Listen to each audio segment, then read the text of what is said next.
these things is not like the others. One of these things doesn't belong. This tune keeps coming to mind as we hear about national leaders trying to make a case that parents speaking up at school board meetings are the equivalent of domestic terrorists.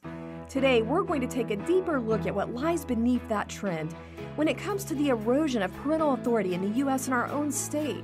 Welcome to Speak Up Virginia, equipping you to speak up on the life, family, and freedom issues that matter most to you. From the Family Foundation, I'm your host, Candy Cushman, and I'm joined today by our president, Victoria Cobb.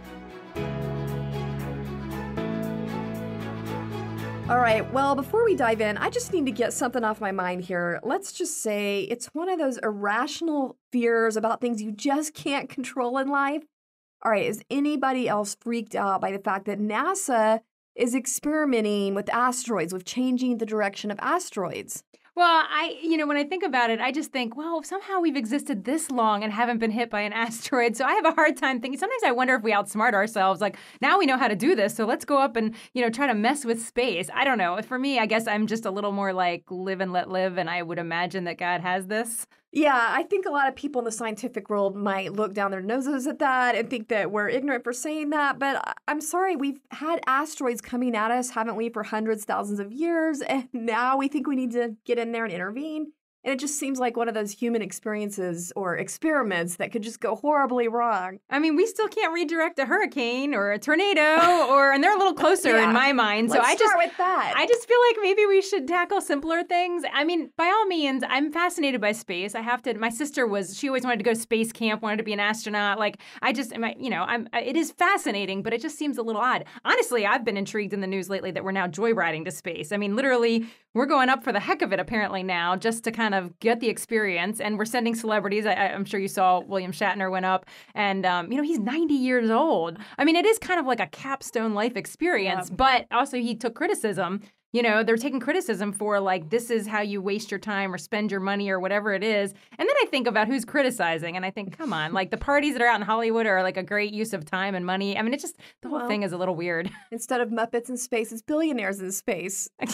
I guess so. I mean, if I had a lot of money and I guess didn't have the value that I should be, like, giving this to help world problems, then I guess, what are you going to do with it? Fly yourself to space? Well, and they think that they're looking for ways to extend life, interestingly, when we know what the real answer to that is. Yeah, I mean, I'm all for exploration. Exploration, is how I was born in the United States. Somebody explored and, but this is a little bit of a different, interesting realm, I guess.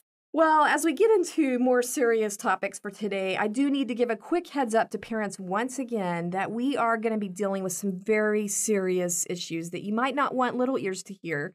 So just keep that in mind as we move ahead. But I do think it's necessary to address these topics head on because we need to be apprised and stay on top of what exactly is going on in our schools here in Virginia right now. So just for a quick reminder, last week we updated you on how the National School Board Association asked President Biden to basically mobilize the FBI and treat parent protests at school board meetings as the equivalent of domestic terrorism.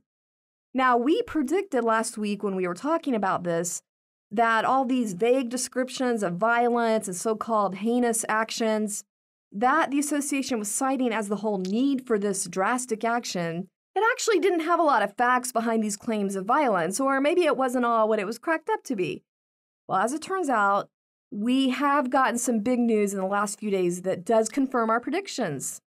I think one thing we've learned is these news stories always have more to the story. And this is actually pretty heartbreaking, but not surprising that there's more to the story. To bolster its case, the National School Board Association letter actually cited documentation of the arrest of a father at a Loudoun County school board meeting. Folks might remember the video of the guy being arrested at this school board meeting. And now we've got the rest of the story. The father has now come forward to share why he was at that meeting, why he was so upset, and trying to speak out about the transgender issues policy in the first place. That is to say that he says his 15-year-old daughter was sexually assaulted by a biological male wearing female attire in the bathroom of a local public high school. So not only that, but now there's evidence the same boy allegedly was charged with sexual battery on a different young girl after he was transferred to another school in the same area. Okay, what's especially outrageous about this whole thing is that at this same school board meeting where the father got arrested and it went viral and all the media reports kept showing that clip over and over, at that very same meeting, the school superintendent actually had the audacity to state that they didn't have any records of assaults in their school restrooms. So let's just listen into that for a second. Do we have assaults in our bathrooms or our locker rooms regularly? I would hope not, but I would like clarification. To my knowledge, we don't have any records of assaults occurring in our restrooms.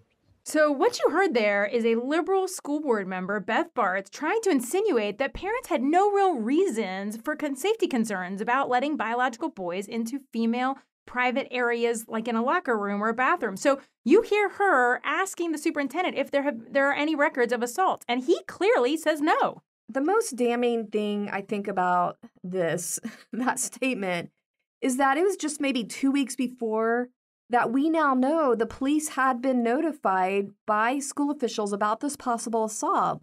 And they started a whole investigation. I think eventually there was an arrest made out of that. So it's really hard to believe that they didn't know a thing about it. When you look at this from the father's perspective, from the dad who's sitting there realizing that not only is the superintendent denying that there's actually a problem with these scenarios, but they're doing it at the exact same time they're trying to push through a new policy that makes them more likely. But then on top of that, the father's actually cited as evidence that we need the FBI to intervene because these parents are such a problem. So, I mean, no wonder he felt like he had to take this public, because he's being targeted at a national level instead of them actually just focusing on the real issues of safety. Exactly.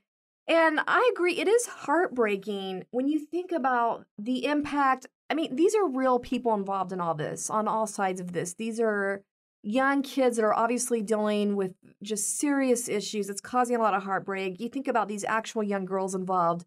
This is something that they may never get over or be dealing with the rest of their life. Of course, we will pray for God's healing in their heart, and also the young man involved.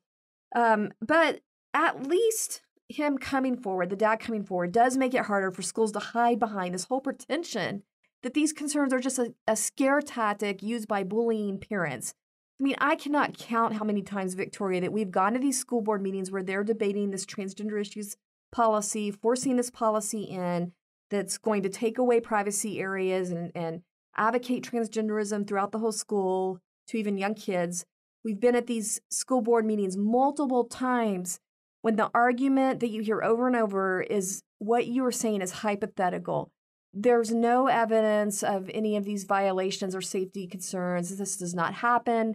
And I think we have, it's clear today this is not just hypothetical. Well, and it's been a false argument the whole time, because there have been other instances in other states. I mean, we had the situation at California Salon. We had that pool situation, if you remember, a family pool where literally somebody goes unclothed inappropriately because they think they're a different gender. And so these young children are viewing it's so inappropriate. And so this was always not a real argument. But now that we have it in Virginia in a public school, it makes it virtually impossible for them to deny this. And I'm glad to see that parents aren't backing off from addressing this and from being honest about what's really going on. And even in the face of threats from the FBI, I love that there was this mom at the school board with this sign, moms versus the FBI, like come and get me. I'm still going to defend my child. But from a political perspective, this is all getting very interesting, because the parental rights issue is just blowing up right now. And actually, it's turned out to be the sleeper issue in the governor's race, right?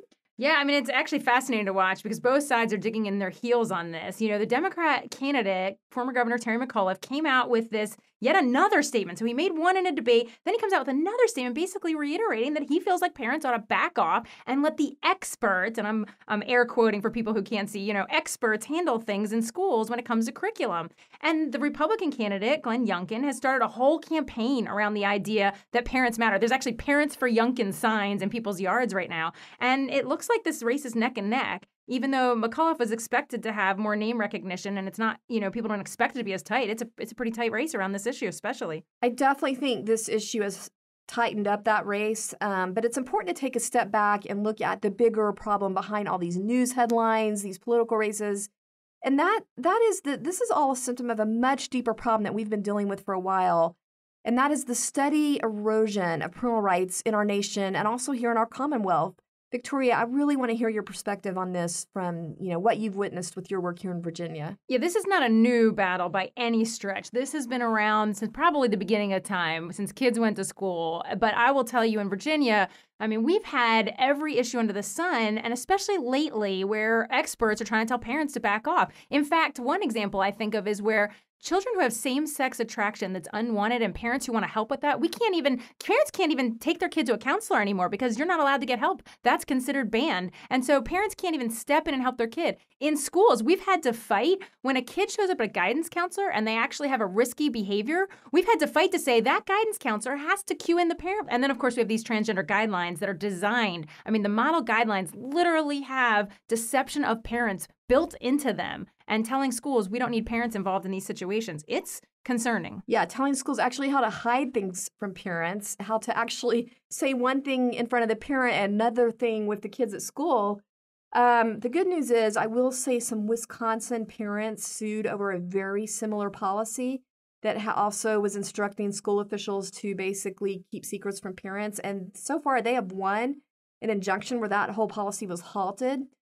So there is good news with parents fighting back. And along those lines, you've seen some major victories in areas of parental rights here in Virginia. Tell us about a couple of those. Yeah, we don't want to forget that we have had some wins. Our family life education class, which is like basically sex ed in our public schools, that class does require that a parent has the ability to see what's taught. So we have an online portal that we required by law. They can go in, look at it, and review it, and actually opt their child out. So that's very helpful. We also have good parental laws around really tough topics like abortion. So we do have still in place parental consent for abortion, that, a parent is going to be involved in this young girl that's making the biggest decision of her life. So there are places where we've been able to secure those, but it's a constant battle to say that the parent is the best advocate and the greatest partner for a child. Well, right now, if you want to see some tools that will help you, you can go to familyfoundation.org/protecteverykid. That's familyfoundation.org/protecteverykid, and you will see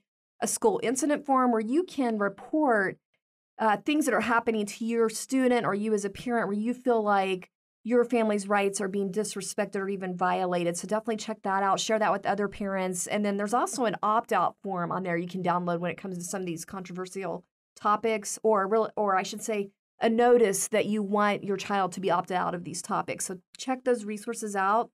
But Victoria, I just want to wrap this up with a very important question here, I think, and that is, what is really at stake here if the government is allowed to insert itself between a child and a parent? If the government is unchecked in that, why are we really fighting this battle? What do we stand to lose if the government is allowed to have unchecked interference between parents and kids? We believe the family is the foundational unit of our whole society, and that it's in the family that a child is protected, that a parent knows a child best and can help them flourish to the best of their ability. When the government steps in between that, and actually what they're really trying to do is replace the parent. It's not just stepping in between. It's actually saying, I know better than you. Step away. And we see that in so many scenarios that we're having to defend against. So we have to be on guard that we stand by parents. Yes, there are rare cases where a parent maybe isn't doing the best thing for a child, but we know that the overwhelming majority of parents are going to be the champion for their child. And God's given parents that accountability. Parents are going to be the ones answering to God for their child. And so it's not going to be the government. And so we need to be staunch defenders of our kids. So to be clear, what happens to our society if the government replaces the parent?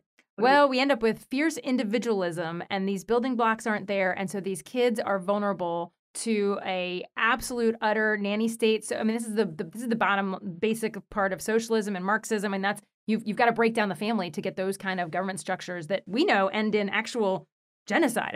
We've literally seen where they end up in death in history because the government doesn't love kids with the compassion of a parent. No, the government tools. The government has a utilitarian purpose. It has something it's trying to accomplish, and your kid is a means to an end, not the end themselves.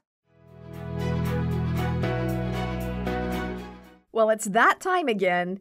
Time for our Inconceivable Moments Award. This is where we're featuring examples of the absolute lunacy and craziness that happens when cultural leaders try to give guidance completely apart from biblical principles. And we're calling this the Liberals' Most Inconceivable Moments Award. Inconceivable! You know, for this segment, I think we might need a reprisal of the One of These Things Is Not Like the Other song, because that definitely applies to Dr. Fauci's latest holiday advice. Just a few weeks ago, this guy says he was asked by a national television reporter, like, whether it's going to be okay for families to gather around Christmas time. And he was far from encouraging, saying something like it was too soon to tell. But then, just the other day on TV, again, he's giving his full blessing to go out for Halloween, to trick-or-treat. Now, remember, Halloween is house to house picking out candy, and not anything like Christmas. It's crazy. Yeah, he said, go out and enjoy it. So I don't know if this advice is purely scientific at this point, but to me, the bigger problem is, why are we asking Dr. Fauci for permission at the national level to have our holidays? I mean, have we turned into that much of a nanny state where we need this proclamation from on high that we can gather in our homes for Christmas? I don't know what's happening to America right now. It's very disturbing. Well, at least there is some good news in that he actually got a lot of backlash for that comment, and he actually had to kind of walk that one back a bit. But it's still the very idea that we're going to have this national advisor and he's going to tell us whether or not we should cancel Christmas. That's disturbing. Yeah, I thought only the Grinch had that power. I must find some way to keep Christmas from coming. Yeah, I definitely think a lot of people feel like they're living in Whoville after he made that comment. And then, of course, it didn't help, like I said, that right after that on CNN, State of the Union, Dr. Fauci announces his blessing on Halloween festivities. I guess it's outside and it's fun, but still, take a listen. I think that particularly if you're vaccinated, but you can get out there, you're outdoors for the most part, at least when my children were out there doing trick-or-treating, and enjoy it. I mean, this is a time that children love. It's a very important part of the year for children. I know my children enjoyed it. All right, well, I'm glad for the support of some semblance of normalcy somewhere for kids right now. At least they can go out and collect candy without having all these threats hanging over them. But I can't help pointing out some obvious inconsistency here with pushing the idea that the vaccine is the reason for being able to go out and go trick-or-treating, because first of all, aren't most kids that are trick-or-treating or should be trick-or-treating at this point, aren't they younger than 12? And isn't it kids below 12 that can't have the vaccination at this point? So I'm a little confused. We're saying it's safe for them to go up to the door, right up to the door, take candy from people's hands, but it's not safe for them to sit around at the kid table or even at the family dinner table for Christmas. Yeah, it's a little bit inconsistent, I would say, for sure. And I can't help noting that this is the secular holiday we're fine with, but the Judeo-Christian ones that really matter to some of us of deep faith, where we're celebrating the birth of Jesus and the resurrection of Jesus, those are the ones that we have to kind of wait and see and dance around, and maybe we'll see if it's a possibility we can actually gather to celebrate. Yeah, that's interesting. Well, I guess that means we do have to give this week's Inconceivable Award to Dr. Fauci for sanctioning Halloween after being the Christmas Grinch. Thanks for joining us for this week's Speak Up Virginia, brought to you by the Family Foundation. Visit us at familyfoundation.org. That's familyfoundation.org. See you next time, and don't forget, we are stronger when we speak together.